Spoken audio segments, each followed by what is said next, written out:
Well, okay, so it's kind of funny that I'm reading this story with you because you actually lived in a crime scene house. Unfortunately, yeah. Yeah. So, Basic, okay, yeah, you lived there. You go ahead and tell him.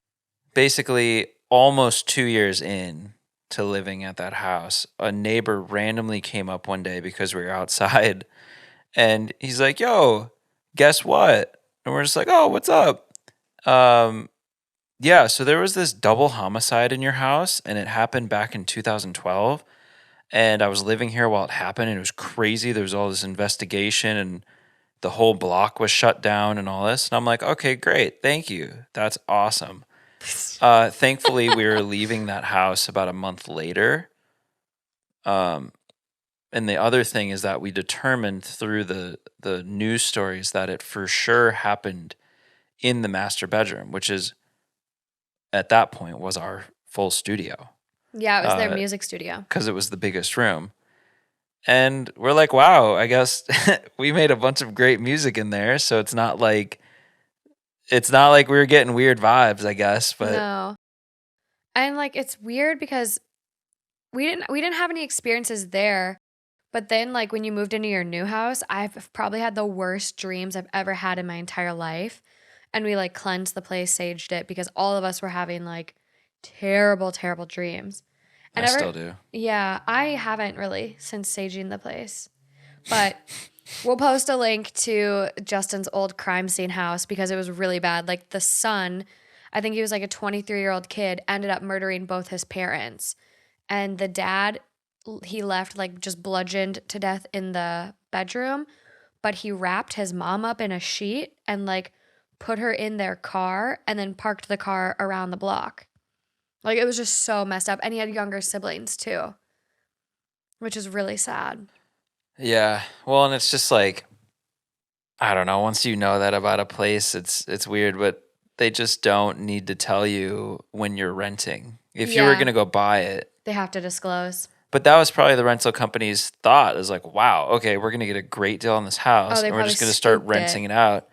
And you really did have to go to like page 3 on Google to find any stories on the address, because Mm-hmm. obviously you type in the address and it's like, you know, all Zillow, it the had like the Zillow listing first and yeah, stuff. well, and it's like pages of just realtor websites and listings and stuff. So I don't know. I guess the moral of the story is to look up the address of a place if you're going to be renting, or I guess too buying, and just see, Yeah. because there were plenty of articles on it. Yeah.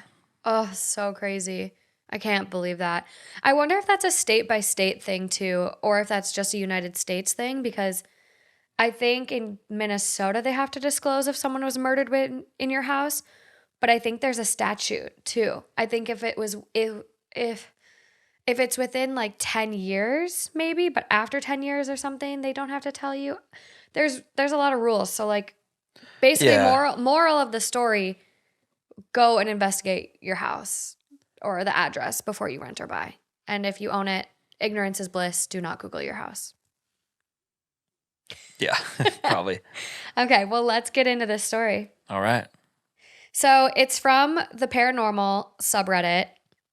Tons of awards. This guy's a verified user. It's from a real username, not a throwaway. And it's titled My Experience as a Crime Scene Cleaner. To start out, you need a little backstory to show how I got into this situation. When I got out of high school around 2003, finding a job was difficult, so I took whatever horrible jobs I could get to get by. When I found a job cleaning fire and water damage full time, I was excited to have steady income and start saving. But this quickly turned into a nightmare that I had to endure for almost 2 years. The company I worked for put me on my first job, which was a water damage claim where the basement flooded with sewage. So after a few days of work, we finished and it was on to the next job. My boss then called me into his office the next morning and told me about a special crew that he was setting up and asked if I would be the crew leader, supervising 3 other guys that were just hired. I found this strange as I had only been working there a total of around 3 days, but figured my work ethic was already paying off and I would get a raise. I only made $10 an hour to start. Not only did I not get the raise, but I got no training in the new position other than a work van with cleaning material. and the phone numbers for the 3 new guys that were also hired in to do water/fire damage cleanup. Hmm. The bot, yeah, kind of random. The boss told me what tools were best to use and what cleaning products to use to sanitize, along with where everything was located in the van, with hazmat suits and respirators, but he was vague about what kind of things I would clean up. He just said the situations were always different and I would get detailed instructions with each job. He called my position CSC crew leader. The boss told me that I would never have to see the deceased, as the coroner would have the remains gone by the time my crew got there, and to use my logic to determine what needed to be removed from the homes and what could be cleaned. The first job I had in my new position, which the boss told me about when I got to the office, was cleaning up the remains of an elderly man or woman who died in their house and had been laying in a chair. When we arrived, the coroner had me come inside to show me a few things that were considered hazardous material and needed to be removed due to the risk of disease. I guess my boss knew a few people from the county coroner's office, and much of the work came from their recommendations. Which doesn't seem like water and fire damage. No, this is definitely not water and fire damage anymore. Not only was the deceased still in the house, but was fully visible to me and the other guy, and you could smell the rot through the mass in the house, as the house had no AC, and this was mid-June. The coroner was backed up and waiting on additional people to show up to load the body, as it was falling apart. And I call the body it because I honestly couldn't tell if it was male or female, and was trying not to look too long as it was disturbing. Mm-hmm. The other 3 guys I worked with handled it well, but 2 of them got sick from the smell and had to go outside to puke. We all waited outside after the coroner showed us the chair, the fluids that leaked into the carpet, and the basement where the fluids went through the subfloor and puddled on some boxes in the basement. Fluids. Yeah. All the body juices. The coroner's support arrived and took the deceased out, and me and the crew started working.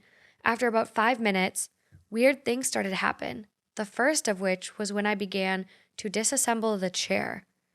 I had removed the back of the chair and was putting it into a special hazmat bag that I was given, and the base started to rock when I was about 10 feet away, putting the bag with the back of the chair by the front door. Nobody else was in the same room as the other guys were in the basement, dealing with moving boxes. I brushed it off and took apart the base of the chair as much as I could, and when I got it into the bag, I got a chill up my back and then began feeling sick. I just figured it was the shock of what I was cleaning hitting me, and I pushed on, even though the chill was strange as I was very hot in full hazmat in June. Next was removing the carpet and assessing the floor to see if it would be able to be cleaned or if I had to remove a section of the floor. So I called the boss to ask him, and he told me just pour the special cleaner on the area to soak into the floorboards and it would be fine. So I got it out of the truck where he said it was and brought it inside. When I got inside, all 3 of the guys in the basement were scrambling to get out of the basement, tripping over each other, and all 3 ran outside. When I asked them what was up, all 3 said there was someone in the cluttered basement, and they assumed it was a homeless person or junkie. Detroit has many issues with these kinds of things. I listened at one of the open windows to the basement. It's kind of the first thing we did when we started working. Open any windows possible, prop the doors open, so maybe someone got inside then, or possibly before we got there, and was hiding. After listening a few minutes and hearing nothing, me and another one of the workers went inside, armed with a mag light and a piece of metal fence post, and searched the basement. Nothing was down there, but the footprints of the shoe covers we used.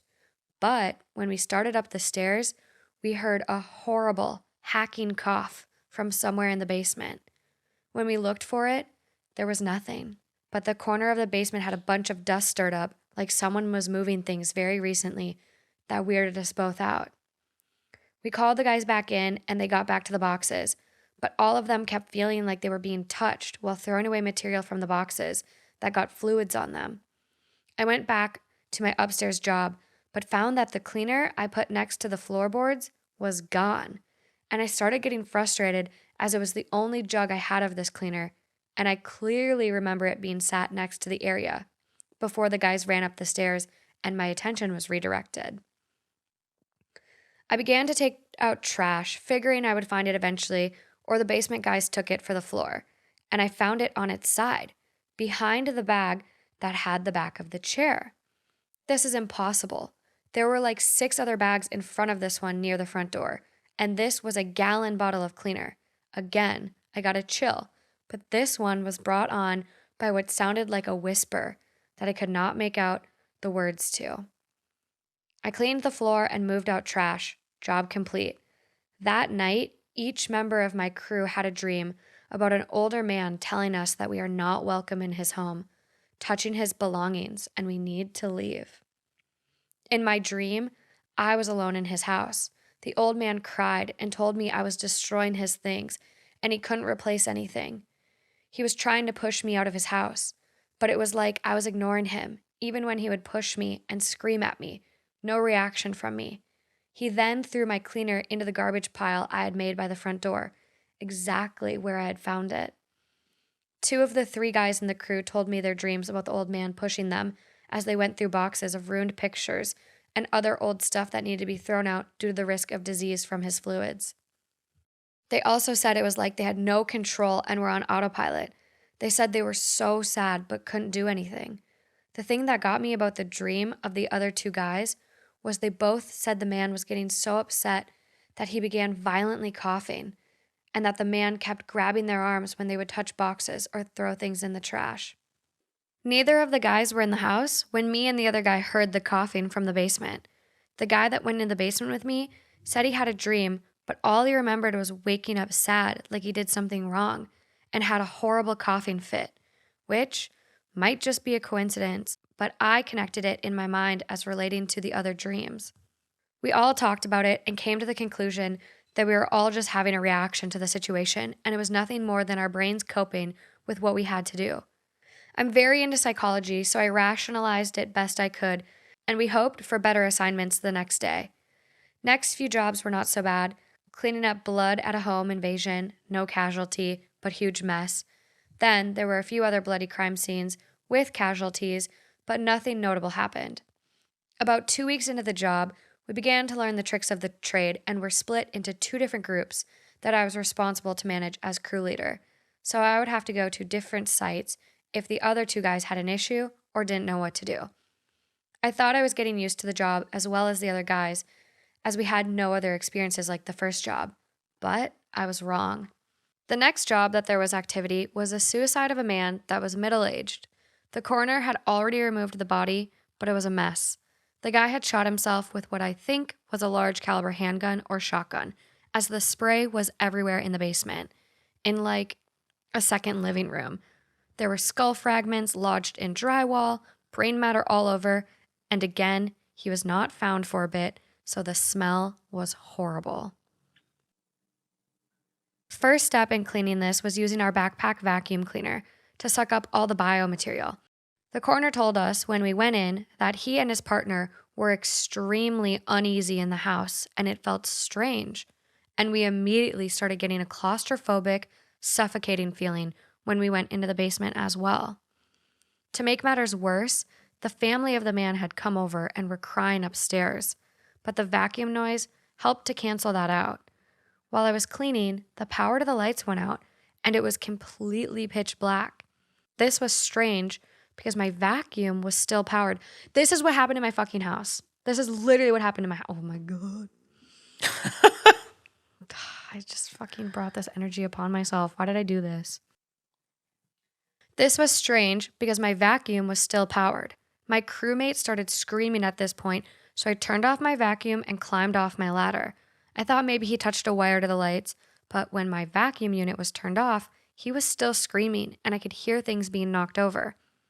I started fumbling around for my flashlight on my tool belt and yelled for my friend asking what was going on, but all I got back was panicked screaming. Then I saw in the pitch black something darker that was moving in my direction, and I will admit, I freaked out. I slipped trying to back up, still looking in my belt for a flashlight, and found it when my back hit the basement wall. I turned on the light aimed at the blackest shape I've ever seen, and when the light turned on, I saw the shape of a man wearing a flannel shirt, beard, and an expression like he was about to attack me. Then it was just gone. My crewmate was behind where the entity was, sitting on the floor, rocking with his hands on his head. When I approached, he picked up his flashlight off the ground and turned it on, then ran up the stairs and outside and threw up. I followed behind him, asking if he was okay and why he was screaming. I thought I just imagined the entity and the man because his screaming scared me, but he told me that he was scrubbing the wall and felt something pulling on something in his tool belt, and he thought it was me. But when he turned around, the lights went out and he was engulfed by what he said was like dark smoke, and he immediately could not breathe and was struggling to move. He managed to pull his flashlight out, but it was knocked out of his hand like his wrist was grabbed with force, and he managed to scream. When he screamed, trinkets started falling off of the entertainment center that was about 3 feet to his side, and the black smoke moved back, but he was close to passing out from exertion. He also said he lost hearing and didn't know that any noise came out when he started screaming, and that all the stuff falling off the shelves was landing on him, and that's why he was covering his head. He said it felt like a weight was lifted off him when the dark smoke backed up, but he felt sick right away, and the light from my flashlight made the sick feeling increase. We took an early lunch where he just sat there, pale as ever, and didn't say much other than he said he breathed in that smoke and didn't feel right. I got him some Gatorade and his color started to come back. I never told him I saw a man when I turned on my light because we still needed to finish, and I didn't want to put that in his head since he never mentioned seeing it. When we went back, the lights in the basement were on again. Half the things that fell from the shelves were back on the entertainment center, and the TV was on baseball. There was also a different smell in the room, similar to burnt hair. My worker stayed a half hour, got sick again, and went home for the day, leaving me alone to finish, which I didn't want to do, but had to as the other guys had their own job. Oh, no. Yeah. After cleaning up everything with my vacuum, I began scrubbing the old blood, which is hard after it congeals. Mix in brain matter, and it is like glue, even with cleaner. While I was finishing up, I kept seeing the shape of a person, always in the side of my vision. Each time I would smell that strange burnt hair scent, and a few times I also felt like a force was pulling at items on my belt. Not sure what item, as there were several things in my belt. When I finished the job, I went to use the bathroom upstairs, and in the hallway along the way, I heard like muffled crying or moaning. I froze up and stayed still, thinking maybe a family member had come back, and when I panned around, there was nothing. But I saw a picture on the wall of a man with a beard, wearing a flannel shirt. Several other pictures in the hallway of other scenarios of the same man, different flannels with deer or fish or family. I had not seen a picture of that man as I had not been anywhere else in the house with a bathroom, nor did I use the bathroom downstairs because pulling off the hazmat suit stuff is a pain. As I was securing the house, closing the windows, locking doors, and shutting down every light but the front porch light, I saw the front curtain move and again saw the darker than black form in the front window. I got the chills. Fuck. Like, how do you envision a man with a beard in a flannel without seeing pictures of him? Like, I don't know. that's like he fucking saw him with his own 2 eyes. He didn't see those pictures before. It's crazy. The last experience I will share in this thread happened mid-July in a very bad area in Detroit. There had been an incident where a guy supposedly tried to abduct a child, was stopped by people in the neighborhood who beat the man very badly, and he escaped to his house where the neighborhood people quickly called police and civilians surrounded the man's house to prevent escape. The police response time in this area is horrible, and the people were throwing rocks through the man's window and damaged his car. The man was hurt bad by the mob and was hurt by a rock or glass and died in the home. This Wow. is assumption by Detroit Police Department. From what the police officer told me, it was a misunderstanding, and the man picked up a girl that was injured riding her bike, and some kids that knew her told her parents that the man was kidnapping her, and people overreacted, and the man was brutally beaten. Wow. The cleanup was pretty simple to do. We secured windows, cleaned up blood and bodily fluids, but as soon as I entered the house, I just felt wave after wave of fear and sadness, like I have never felt this before, and it hit in waves that made my legs weak.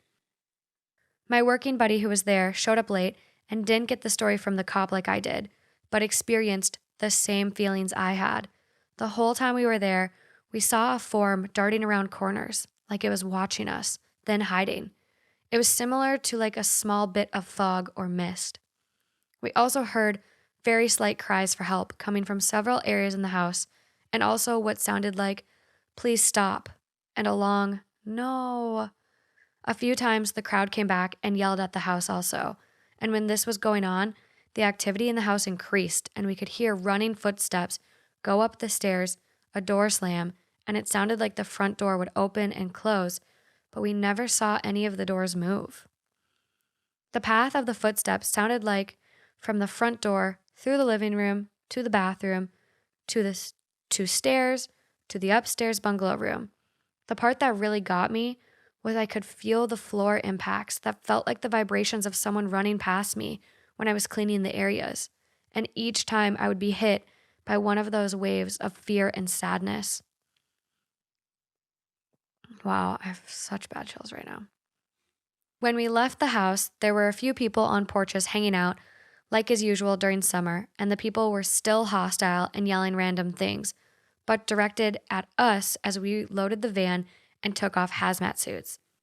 We ignored this, but before we had loaded all the material from the house into the vacuum and locked the house, the front door slammed hard enough to sound like a gunshot, which scared me and my crew member, along with the people on the front porch, to the point where they went inside. The front door deadbolt was somehow locked and we could not get it open. I think it was a different key than the knob, so we ended up leaving several boards in the house that were left over from boarding a few of the windows. The feeling of relief when I left the house was like night and day. Inside, I was anxious, scared, paranoid, and just really down, which could be due to knowing the story. But when I got outside, it was like flipping a light switch. I immediately felt better, and me and the other guy in my crew were joking and laughing about dumb stuff and normal 19 and 20-year-old shenanigans. I have many of these stories written down in detail in a journal I started after the first 3 months of working at this job. I talked to the guys on the cruise and got other strange stories from them too. I know that some of this could very well be formed by my subconscious mind to cope with traumatic situations, but some of it has no explanation. And when I hear other members of my crew tell me their stories when they haven't been influenced by mine, that is a horse of a different color. When I have time, I will pull out the journal and give more of my experiences. The job got way worse when I started the journal after 3 months in. Several experiences with what I thought was paranormal, many situations that stressed my mental state to the point where my mask of sanity started to slip. In the end, I worked at this place for almost 2 years, and of my crew, all died. 2 from suicides, 1 from drug overdose that could have been intentional, but we will never know. I just know that when 3 guys my age, around 19 and 20, started this job, all were normal, well-adjusted guys with no cares in the world other than girls, parties, and working. I watched each one of them slowly drain their joys and passion for life. And I know this sounds bad, but each one that died was considerate enough to die in a clean way, most likely so another person wouldn't have to see the horrible thing that we all saw so often. Wow. So, so sad. Yeah. Oh my God. I feel like a lot of that is like truly unexplainable, especially the flannel shirt and like that cloud. Yeah. What are your thoughts, skeptic? Hey, I am surprised that this guy stayed in the job this long. I don't Because know if how he did it. I experienced anything close to that, I would not, no matter what it was. I cannot imagine. But where there's a will, there's a way. So I couldn't have kept doing it. I don't know. Regardless, if I had to, I just don't know. I don't know how to relate. I obviously, if I experience any of that shit, I would freak the fuck out. Who wouldn't? Yeah. Like, I don't know how this guy kept his cool and kept going. Like, he just kind of talks about it like, oh, yeah, I experienced this and it freaked me out. And then on the next one, it's like, for me, no next one. But like, if I No. had to, if I was forced to, I don't know. I would probably go freaking nuts. I would go insane. Well, that's what he said too. He's like, what did he say? My sanity slipped. Like, I got to the point where my sanity was slipping. I was mentally, I don't want to misquote it here. Let me find it. Many situations that stressed my mental state to the point where my mask of sanity started to slip. Right. Because it's just, yeah, like you can chalk it up like, oh, it's my brain playing tricks on me. And there's a lot of situations where, you see shadows and it's the way the light's moving outside a window through reflection, whatever. When But your brain can create, your brain is unbelievably powerful. yes, I also think our brain, like in his mind, he's like trying to rationalize this as a way for his brain to protect himself Yeah. from what is truly paranormal experiences happening. That's like a safety mechanism for him. Yeah. I mean, it's like a horror movie. It's literally the script for a horror movie. It is crazy. I don't know how he handled it so long. And it's sad. It's sad to think that someone's spirit can be just so,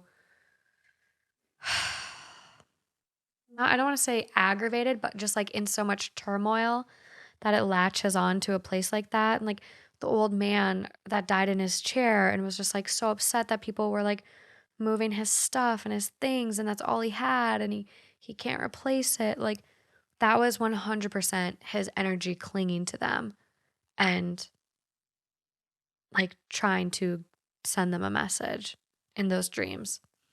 Right. And the fact that the cleaning product moved over by all those garbage bags, that no one moved it. And it was like, it sounded like it was like buried beneath bags that it like wasn't, it wouldn't have been possible to just like roll over there or Yeah. something. Mm-hmm. That's wild. Ugh, so sad. Because did you tell your Palm Springs story? I did. Because have you ever actually physically seen something? Or was that the closest where it's just like I heard and like. No, I saw the lights flickering like underneath the door. I know, but have you seen the shadow? Have you seen the like right in front of you?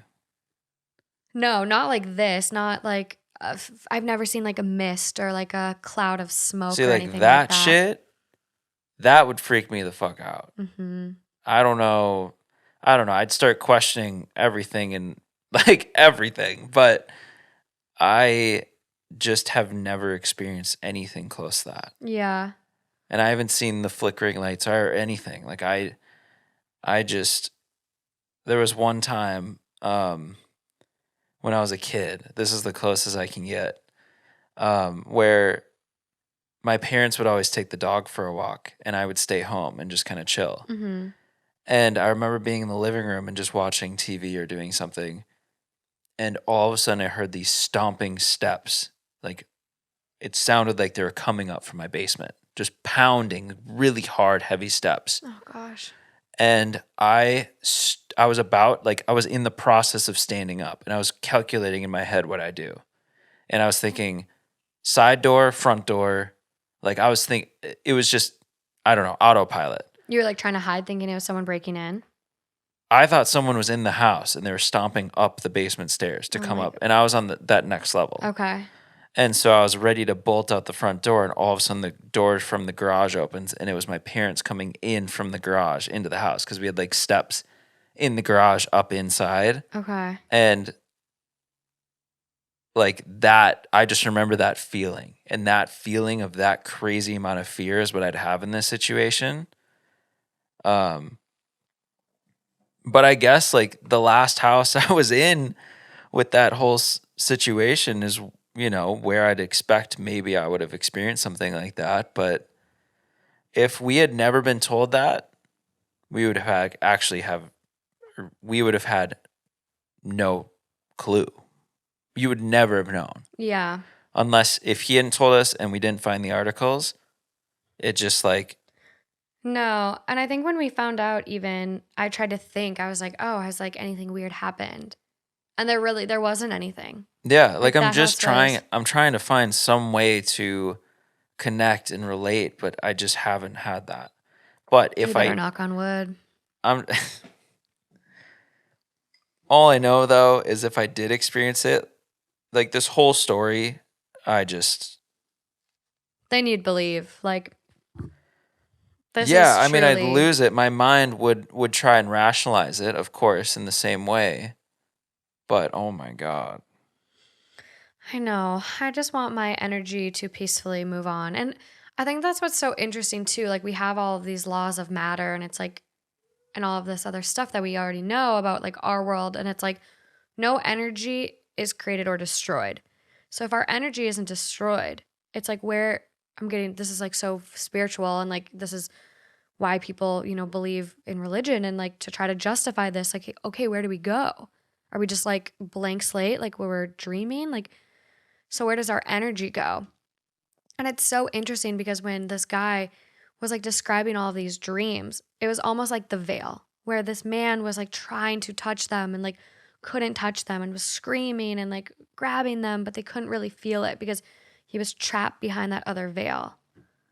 And it's Yeah, it just was like, literally a movie. yeah, it's so crazy. I just want my energy to be at peace when it moves from this world.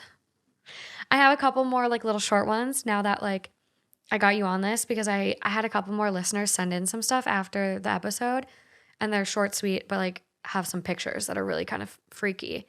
Okay. I did So, have more, but oh, keep going. there's this one conversation I had with my dad a very long time ago where I think it was his aunt, great aunt. I think it was a sister of my grandpa's. So whatever that would make. I remember he told me this. He's like, if there is something after, because she was they were super close and they had this kind of very fun relationship where they had this conversation and he told me that she said, if there is something after, if there's any possible way, if there is something after, I will find some way to let you know. Oh, shit. And to this day, there has been nothing so far.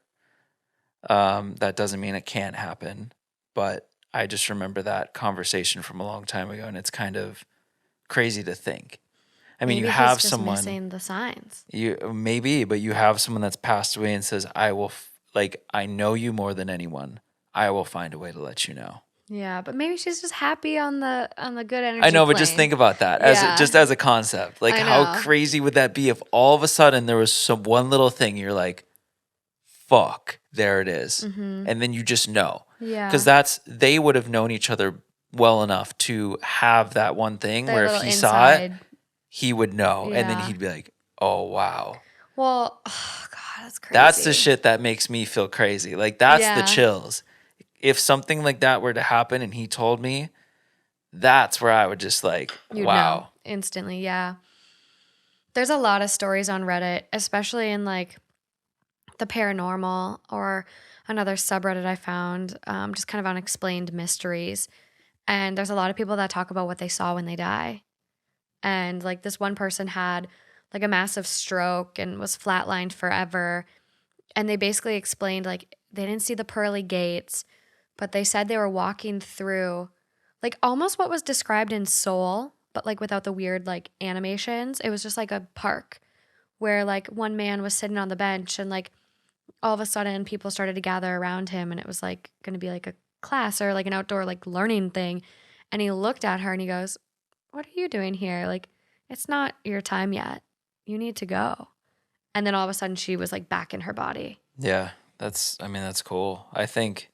Um, I certainly, obviously, as a human, hope there is something after. Yeah. I'm not sitting here thinking like, no, I hope there's not. Like, no, I definitely do. Yeah. I just haven't had any connection with anything yet. So all I know is that, like, you're gonna have people that say, "Oh yeah, that's an amazing experience." Like, I think that's really cool. Mm-hmm. You're gonna have other people that say, "Well, you're kind of confronted with this idea of death your entire life, and you might have all these wonders of what it like is like."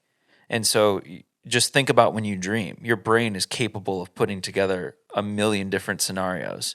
Yeah. And so your brain could quickly put you in a situation. I mean, there's no way to know. Maybe we'll never know, but Mm-hmm. it's just very interesting to think through all the different situations. And like, I love Soul. I think that's one of the That most was brilliant movies I've ever seen in my entire life. Disney did a good job on that one.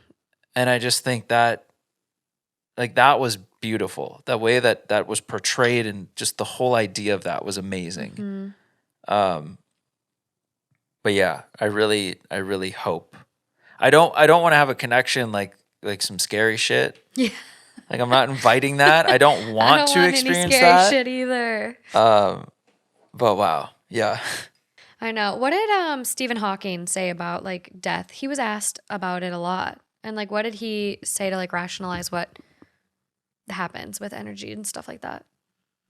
Uh, there was a really long interview with him that detailed this exactly. Okay. Um, the I think the easiest way to summarize it is that, and there was a lot of like reasons and arguments and stuff throughout it that were very interesting. It's a very interesting like take. I mean, God, his brain, the intelligence that man had, he was incredible. Yeah, and I've seen from him, I've seen from Einstein, I've seen from all like great thinkers throughout all Mm-hmm. of history. His take though was that what you experienced before you were born is what you will experience after you die. So essentially, the just nothingness and the just before you were born, like let's say when you're in the womb and you just obviously have no conception or no memory and it was just nothing. He just said you basically Fade into return nothing. to what you started with. It's interesting. So the whole concept is crazy. Like, yeah, okay, you can understand like the biological side of it, like meiosis, mitosis, the cell splitting, the zygote, like all this shit. But it's like, where does that consciousness come from? It's a lot to wrap your head around. We're getting we're These are get, the biggest questions in life, literally. we're getting in the weed of it. It's like we almost had a fucking gummy or something before this. No, I mean, it's literally I think maybe the biggest question I know. you could have. It's intense shit.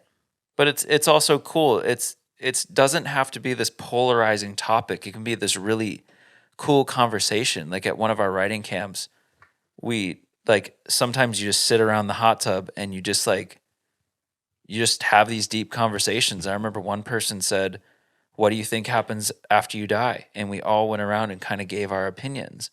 That's really And cool. it wasn't like a no, you're wrong or no, you're right. It was like, wow, this is actually a really cool, interesting conversation. Yeah. None of us, maybe some of us are right, maybe we're not, but none of us will ever know.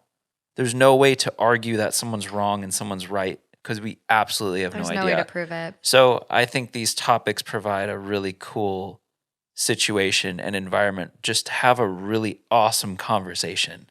Yeah.